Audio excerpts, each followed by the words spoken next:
Okay, thank you for inviting me to talk with you about not knowing.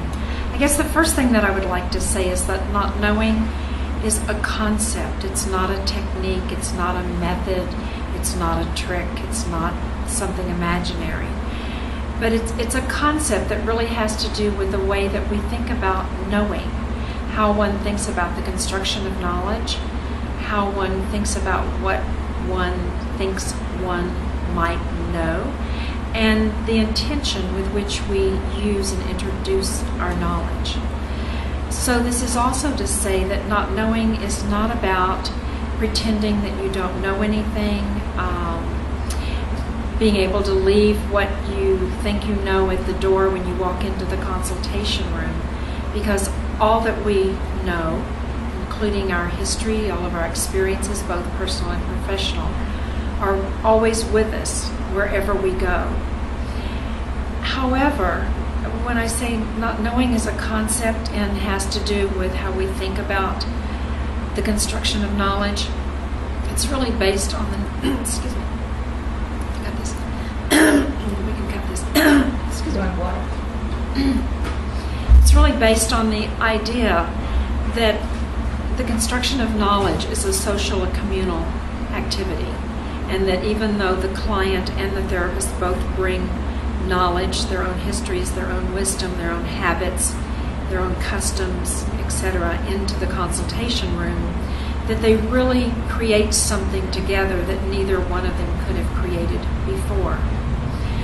One of the important things about trying to imagine taking a not knowing position or taking a not knowing attitude is that you begin to leave your own knowledge sort of floating in the air, open to be questioned by the other. You begin to not think in terms of the therapist or the professional having privileged knowledge or having knowledge that's in a more hierarchical position than the client. So often when I've spoken or people read about not knowing, they sometimes, in my perspective, misunderstand that not knowing means that you, as I said earlier, that you can pretend you don't know anything or that you don't use what you know. And so much to the contrary, that as a therapist, as a consultant, as a teacher, you can use, you can introduce what it is that you know, what it is that you think that you might know during your work with your client.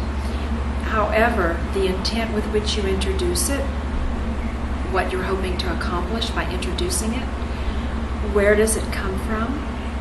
Is it an idea that comes from within the conversation? Excuse me.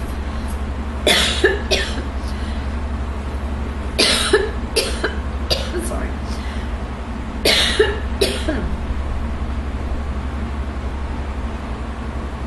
Sorry, I haven't been coughing all day.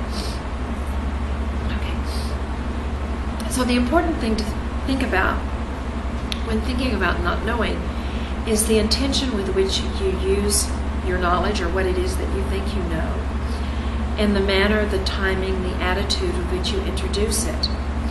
So when I talk about a not knowing position or the not knowing concept, I think of a not knowing position as a way of participating in a conversation, as a way of responding with the other person. So that I introduce what I think that I might know, an idea that I might have, a piece of research that I happen to remember, whatever it might be, in a tentative manner, and again as food for thought and dialogue. That as we were talking, I thought about X, Y, and Z, and I'm wondering if you're interested in hearing about that. And if so, then I will share that with the client. But I want to share it in a way that I'm not presenting it as better knowing, better knowledge, or something that I'm trying to sell the client or convince the client of. Again, it's another way of talking about what we're already talking about. I think importantly that not knowing also refers to that when you introduce what it is that you think that you might know, that it really comes from the conversation itself. It comes from what you're talking about, and again, a way of participating in that, rather than thinking of it as something that you bring in from the outside because it's knowledge that you used before. So another way of saying what I'm talking about is that knowing really gets in the way of being able to be curious about the other person. And when you cannot be curious about the other person, when you cannot be interested in them, when you cannot be on the journey of trying as best you can to understand them, that really interferes with the dialogical process, which is such an important part of my work. Okay, can we pause? Okay. That's it? No. Is that okay? Yeah. Are we